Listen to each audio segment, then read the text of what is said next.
আসসালামু আলাইকুম। কি অবস্থা ভাই, কেমন আছেন? আলহামদুলিল্লাহ ভাই।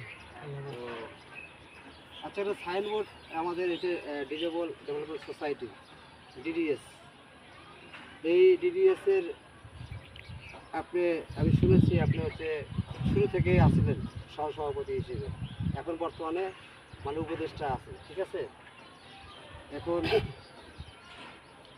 এই এলাকার প্রতিবন্ধীদের জন্য আপনাদের কি করণীয় একটু যদি বলতেন আমার। আসসালামু আলাইকুম। আমি একজন সভাপতি, আমি বর্তমানে সহসভাপতি ছিলেন আগে, এখন বর্তমান উপদেষ্টা। উপদেষ্টা। এখন আমি এই সংগঠনের পুরানো থেকে। এখন এই প্রতিবন্ধীরা আমি চাই যত উন্নয়ন হোক, প্রতিবন্ধীরা ভালো হোক, বিচারবিচি না হোক। আর আমিও চাই দোয়া করি আরও কিছু সাহায্য সবার থেকে চাই, আরও সহায়তা করুক, আমার এই সংগঠন উপর দিকে উঠুক, আরও চেষ্টা করি আমরা। আলহামদুলিল্লাহ, আপনাদের দোয়ায় সহযোগিতা।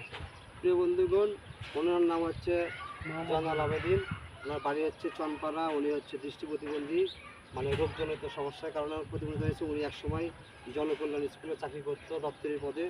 এখন সে অন্ধ হওয়ার পরে ওনাকে কেউ কাজ টাজ দেয় না।